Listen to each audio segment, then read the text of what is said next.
Okay. All right, Rabbi, whenever you want to kick it off. Okay. So let me go to my other screen here. Good morning and welcome to Who's Cooking, What's Cooking. On behalf of the Westmoreland Jewish Community Council and the Heinz History Center's Rao Jewish Archives, I'd like to welcome you this morning. First, some housekeeping. This is a webinar. If you've never been on a Zoom webinar before, please know that you can see the presenters, but they cannot see you. If you have an issue, you can ask us a question directly through the chat feature. You can also submit a question using the Q&A feature. This program is being closed captioned. If you'd like to use this feature, just click on the CC button. It's also being recorded so that those people who are not able to be with us this morning can see and learn from this experience. A little background on the Westmoreland Jewish Community Council, known as the WJCC. The WJCC was established in 1979 by the United Jewish Federation of Greater Pittsburgh. It provided educational and cultural programs, as well as being a philanthropic resource for Jews both affiliated and unaffiliated in Westmoreland County. Over the years, as the demographics of the county changed, the WJCC sadly did less. Recently, a group of Westmoreland Jews decided to restart the WJCC. Today's programming is what we hope will be the first of many. I am grateful to our new leadership, Shayla Anthony, Marilyn Davis, Bob Gelman, Esther Glasser, Leslie Nemeth, Mark Shire, Lauren Vivio, and Marcia Wong for their work, with a special shout out to Lauren Vivio for putting together this program. An especially huge thank you to Eric Leachy, Director of the Rao Jewish Archives, and to the Heinz History Center for their support. And also from the Heinz History Center, I'd like to thank Laura Myers and Liz Dewar, who are sort of behind the scenes putting this together for us. And of course, a thank you to Jill Pouchin, our guest chef. For those of us who keep Passover, on whatever level, it is always a challenge to prepare food. We are forbidden to eat wheat, barley, oats, rye, and spelt, which have been subjected to the leavening process or to moisture, and it could be just water. Jews from Ashkenazic, Germany, and Eastern Europe countries added to the list of forbidden foods rice, beans, seeds, corn, lentils, and legumes. Add to that traditionally one also was forbidden to eat anything derived from those products, such as grain alcohol or corn sweeteners, and keeping Passover can be very complicated. Just to show you how far one can go beyond eating matzah, I once heard on a radio show in New York City where one caller asked what to feed his goldfish, since the fish food contained chametz, some of the forbidden grain, which one is not even supposed to possess, let alone eat. By the way, the person answering the question suggested feeding the fish matzah meal, though he couldn't guarantee they would survive, or better yet, it was to sell the fish. For those who are serious about observing the holiday, instead of throwing out all the chametz they may have, one sells it to a non-Jew. If you have questions, you can put them into the chat. Now on to our program. Here is Eric Leachy, Director of the Rao Jewish Archives at the Heinz History Center, to talk about the cookbook collection. Eric? Thank you, Rabbi Perman. So the way that we're going to do this program today, the way it's structured, is we're going to do something old, something new. So we're going to talk about an old Jewish recipe from Westmoreland County, and then we're going to watch a video of preparation of a more contemporary Passover recipe. The way this came about is that for much of last year, the Jewish Archive did a community collecting initiative for cookbooks. We had surprisingly few Jewish cookbooks in the collection, only about half a dozen. And we knew that these cookbooks were a really rich source of local Jewish history. They tell you a lot about who was involved in community life. They tell you about changing food traditions. You can really learn a lot on an anthropological level, on a community level, on a historic level. And they're just also a ton of fun to look at as well. Lori Vivio, who is on our committee, had the idea of pulling out one of those recipes and telling the story behind it. And so we took as our inspiration this cookbook, Love and Knishes, which was published by the Sisterhood of the Congregation Emmanuel Israel in Greensburg, Pennsylvania in 1986. And so what I'm going to do is I'm going to focus on this recipe here, which I'll talk a little bit about and explain a little bit of the context about it. So as far as recipes go, this is a pretty standard Passover recipe. It's a Passover banana nut cake.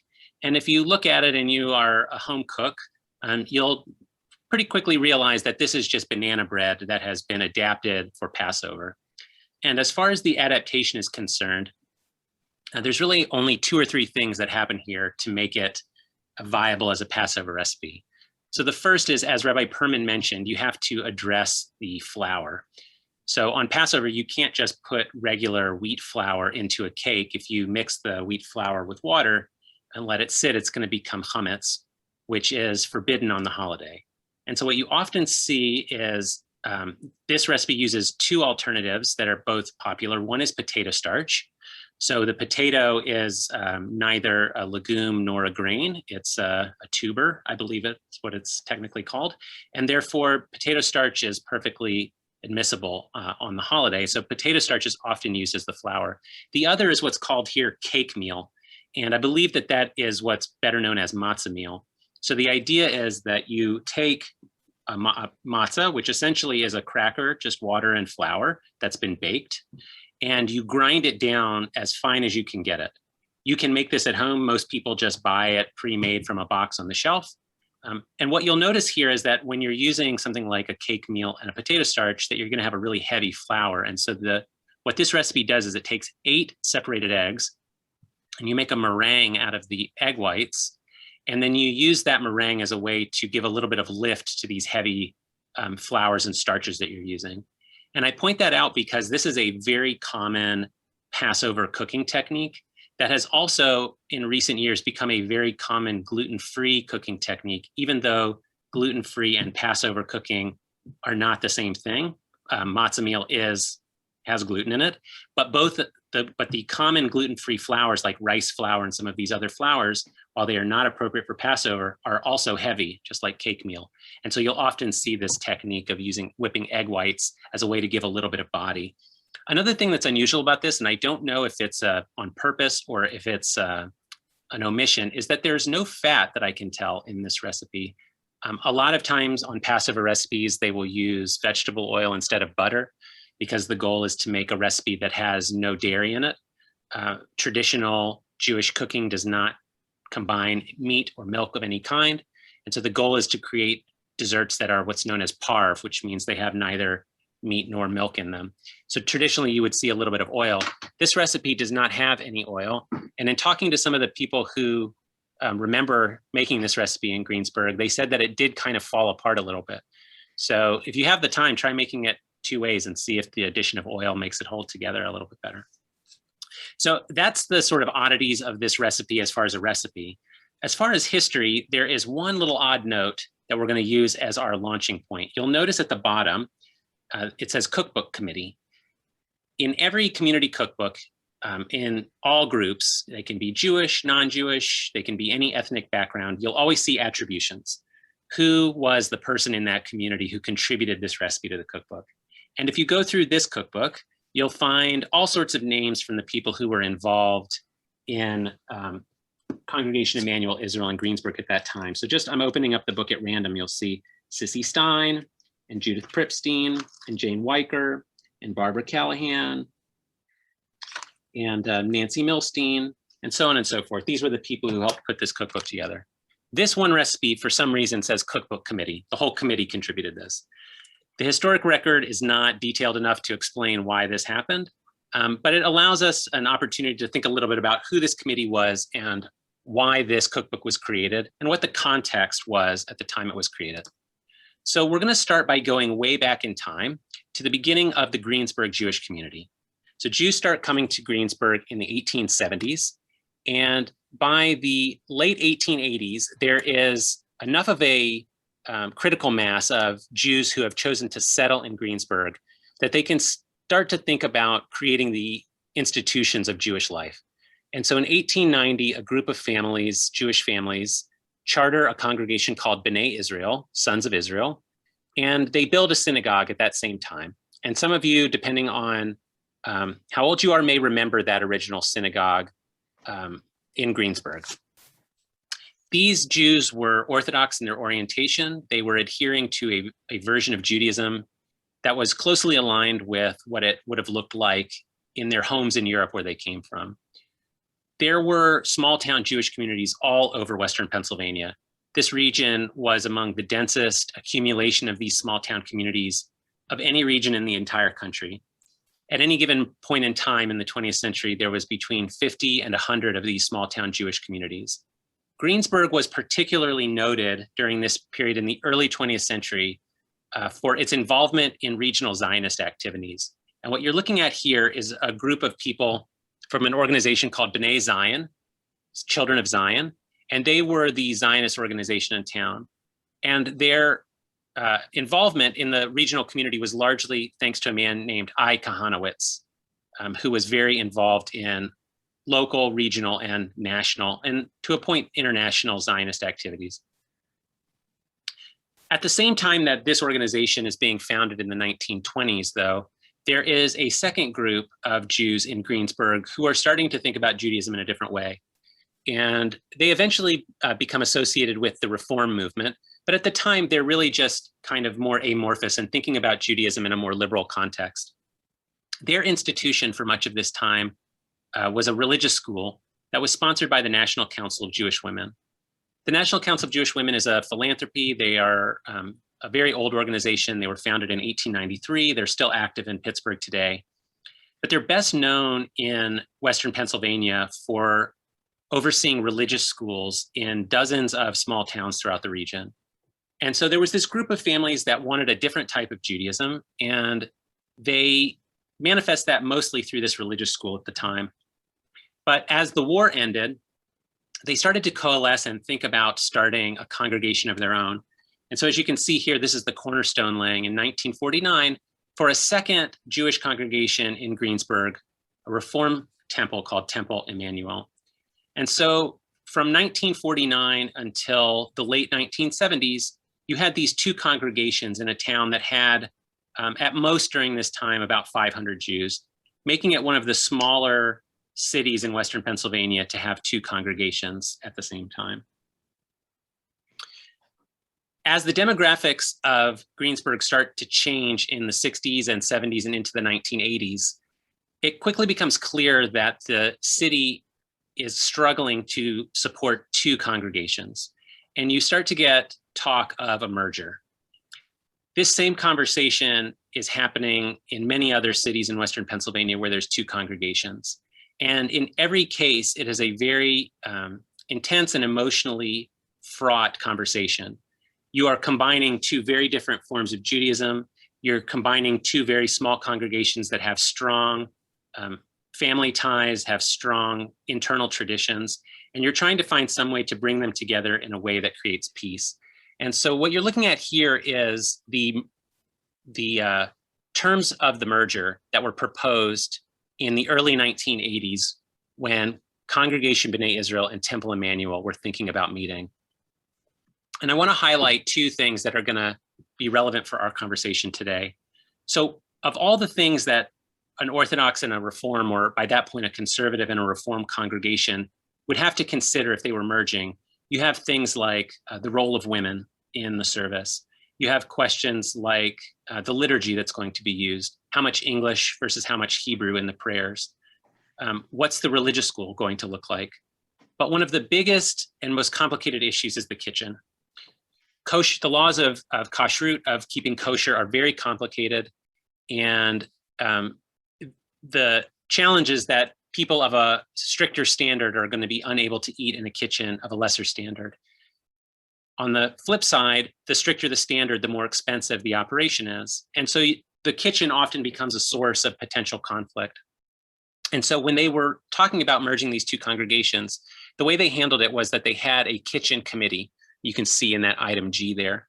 And then in item I, the way they handled it was that all of these committees that were created on day one of the merger were going to be in effect for 2 years. So the merger happened in 1981.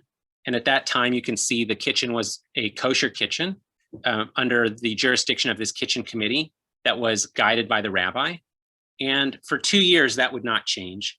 That means that by 1983, 1984, that window was opening up to have conversations about what the kitchen was going to look like. Very soon after that, there are these conversations about what the kosher kitchen, what the kitchen at this congregation is going to look like. And so this is a note from the Congregation Emmanuel Israel Bulletin from early 1985, just giving you a sense of how this conversation is starting to take place. As you can imagine, these conversations can become very heavy very quickly as they are calling on a lot of deeper feelings about religion and people's place within it. And so this is a moment of potential conflict within a congregation to have to make a decision like this. At the same time, the congregation was still trying to merge the culture of these two groups that were within it. And so we can see in January 1986, which is the month that our cookbook was published, you can see that the president of the congregation at the time is talking about a study that was conducted. They had commissioned a study by a facilitator named Barbara Schumann to kind of look at how the congregation was doing 5 years into its merger experiment. And it says, not unexpectedly, it says that not unexpectedly, while she perceived differences in personal desires and needs, she found an even stronger feeling of community. And then the president says, we must all bend and blend our individual requirements into a strong and unique community, which will be ours alone. So that's sort of the challenge that Congregation Emmanuel Israel was facing in early 1986. They had these two groups that had a lot of different viewpoints and desires and goals when it came to Judaism. And they were trying to find a way that all of these people would feel that they were contributing to a single community experience. The sisterhood was responsible for that in many ways. This is a photograph of the, I believe it's the Temple Emmanuel Sisterhood in 1979.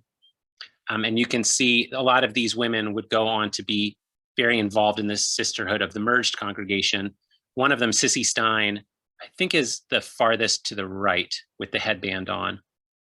She was a gourmand, let's say, and very involved in cooking and in cuisine, and was doing a lot of the leading on kitchen-related things at that time.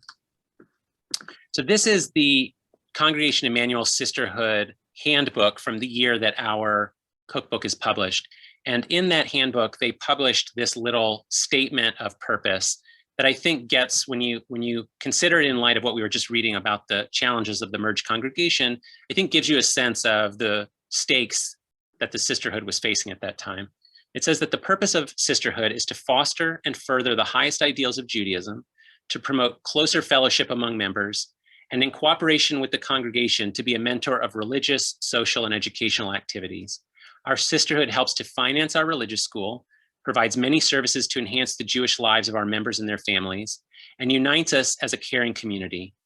So you can see that this larger congregational goal of creating a single community within the walls of the congregation in many ways falls to the sisterhood, which has a leading role in programming and in fundraising.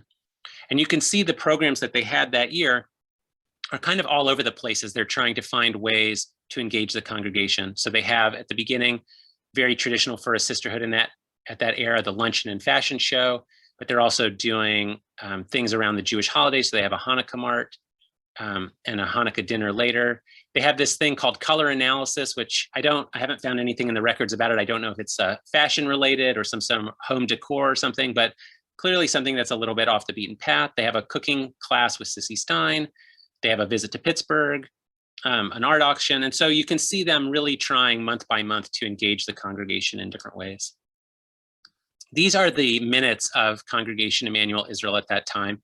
And so the first is from July 1985. And you can see at the top here, the sisterhood is giving its report.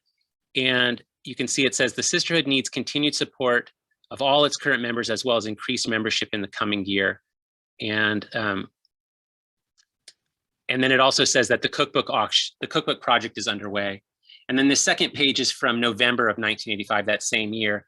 And you can see that at that point they finished they have a drive for 100% membership. So they're trying to get every woman in the congregation to join. And then in the last line here, the cookbooks will soon be received. So they had, at that point, they had finished the cookbooks and they were just waiting for them to come back from the printer. This is the sisterhood note from January 1986 when the cookbook project was announced. Marilyn is definitely on the call today. I don't think Janet is on the call, but she could be for all we know. And this is where they are announcing the cookbook. So if you look in the third paragraph there, it says, 2 wonderful sisterhood publications now should be in your hands. The first is our sisterhood cookbook, hot off the press, and it lists all the people involved. And it says over 60 women contributed to the cookbook. Every member of the congregation should honor these women by purchasing a copy. So you can see any congregational event that engages 60 members of its community, I would say is doing a good job at building that communal structure. They clearly realize that food is one of these things that can reduce, while the kitchen can increase controversy, food itself can reduce it. It's just something that everybody has to be involved in and therefore everybody can get behind. So this is the cookbook that they published at that time, 11 knishes, and then of course the recipe. So I hope if you decide to make this recipe this year for your Passover table that you'll kind of think about the emotional backstory behind it. All right, so that's something old. Now we're going to go to something new, and we're going to have a cooking presentation from Jill Pelchin, who runs a wonderful little thing in Westmoreland County called Ciao Bella, where she comes to homes and teaches small groups of people how to make wonderful dishes for themselves. She's going to show us a really lovely Passover dessert that's one of those desserts that looks like it takes a lot of time and is really complicated, but is actually really simple and very elegant. Hi everybody, I'm Jill Pelchin, and today we're going to be making a beautiful peaches and cream raspberry tart for Passover. The ingredients are simple, it's easy to put together, it's gorgeous for your dinner, and it's a lovely little tart that you can serve not only for Passover, but for any special occasion. Okay, so the first step for the tart is to make the crust. What you'll need is 2 cups of crumbled coconut macaroons, and of course if you're making this for Passover, make sure that you get the kosher for Passover macaroons. A cup of pecans and 3 tablespoons of melted butter. And all you're going to do is put them right into a food processor.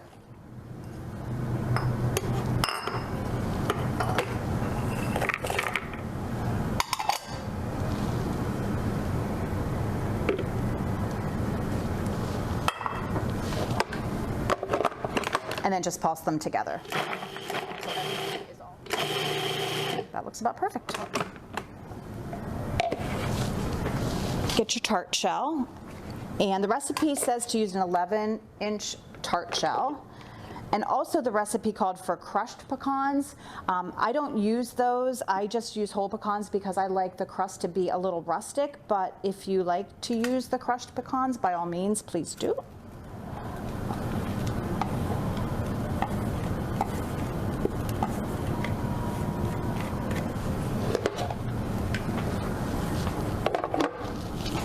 And then you're just going to press your crust into the bottom and up the sides of the tart pan.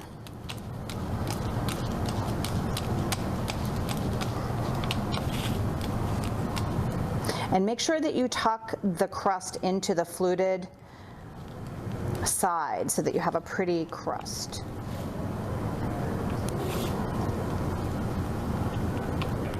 Okay, so put your pie shell or your tart shell on a cookie sheet and put it in a 350 degrees preheated oven for 12 to 14 minutes. Once the tart shell is completely cooked, you pull it out and let it sit at room temperature until it's completely cooled. And then we'll get ready to make the filling. Okay, so in your mixer, you're going to take a half a cup of heavy whipping cream, and we're going to beat it until we get nice, stiff peaks.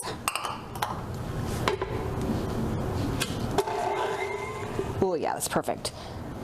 So how you know the whipped cream is done is when it's sticking to the whisk like this, you have nice heavy whipped cream. And that's what you're looking for.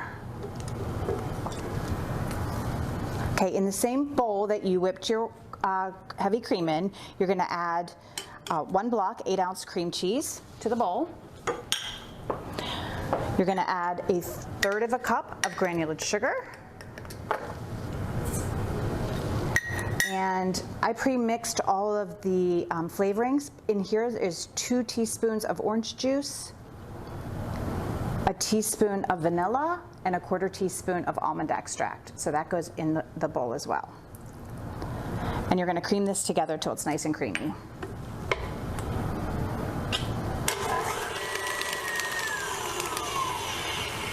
Okay, so once the filling is all soft, the next step is to incorporate the whipped cream right into this. So you're just going to fold the cream into the cream cheese mixture. And then you fold the cream right into the mixture, just lightens it up a little bit.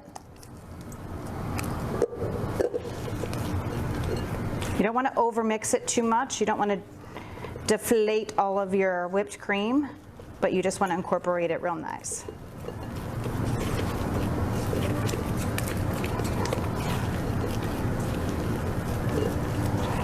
Just like that. All right, so take your beautiful filling, put it right in the middle of the tart,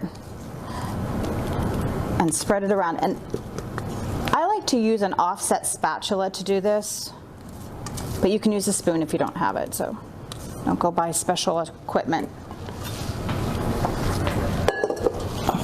Take your offset spatula and just spread this around in a nice even layer.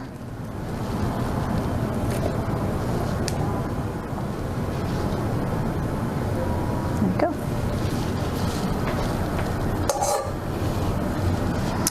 And then the next step is simply to add your peaches and your raspberries. So take your peaches, and you can use fresh peaches or you can use frozen peaches. And I can start in the center. Make a pretty pattern of these peaches.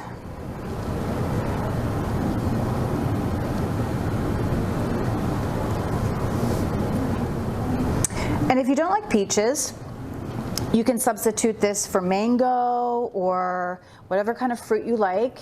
You can also, we're gonna be adding raspberries to this tart, but if you prefer blackberries or blueberries, or you wanna add some kiwi to this, whatever fruit you like, it will be beautiful.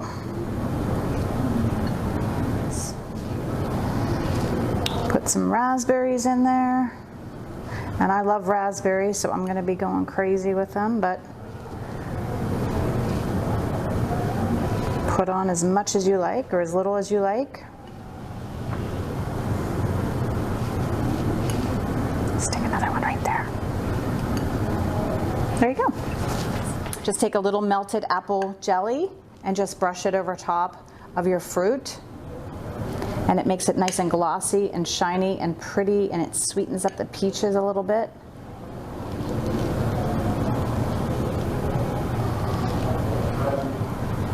Okay. And then put that in the refrigerator and let it cool for about 4 hours, and your dessert is ready. So there she is, the most beautiful peaches and cream tart. I hope if it finds its way to your Passover table this year that your family enjoys it as much as mine does. Have a wonderful and happy Passover.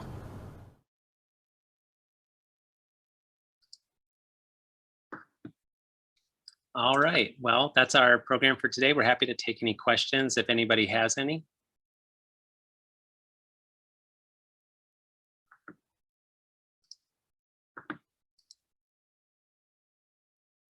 There was one note about the recipe. So just to let everyone know that everybody who registered for this will send out both recipes in an email later, so you don't have to worry about furiously writing anything down. That was the only question I saw as well, Eric. Okay. Okay. Well, I'm seeing gonna- none then. Yeah, let's go ahead and wrap up then. Okay, so again, I want to thank everyone who was involved. As I mentioned, the committee, especially Lori, Jill Pelchin, Laura Myers and Liz DeWar behind the scenes, and Eric, of course, for putting this together. I love the pictures. I'm wondering if anybody recognized that first group of pictures, the old family back from the early start of in Greensburg with B'nai Zion. I want to remind you that Yom HaShoah will be observed in Westmoreland County on Wednesday, April 7th at 7:30 p.m. I guess I should have put the link in the chat, but you can check at CEI Greensburg for more information about the service and how to get on to Go to Meet Me, which is the way to connect and see the service. Our next WJCC program will be on Tuesday, May 25th at 7 p.m. with Marcia Wong speaking about the new Chevra Kadisha, the burial society, and she'll also discuss funeral customs. And then in August, we're planning a picnic with a chance to make a mosaic trivet for the high holidays with David Weinstein from Wino Mosaics. Watch our website and Facebook for more information. And we're also trying to do something with J-Film, but we don't have enough information about that yet. So hopefully we'll be able to put that on our webpage and in our email as well. Again, I want to thank you all for joining us. I hope you enjoyed it. I loved it. And if there are any questions about Passover, because like I said, it can get very complicated, please, feel free to ask. Do I see another question? Hold on. Yes, we will be sending you the recipe, so don't worry about that, okay? Okay. Well, again, thank you, Eric, and thank you, Heinz, the Rao Jewish Archives and the Heinz History Center. This was wonderful. It was really great. And I hope all of you have, as we say, a Zisen Pesach, a sweet Passover, and with one of those desserts, you'll be sure to have a sweet Passover. Eric can vouch for the fact that the dessert was really good. Thanks. Bye, everyone. Bye.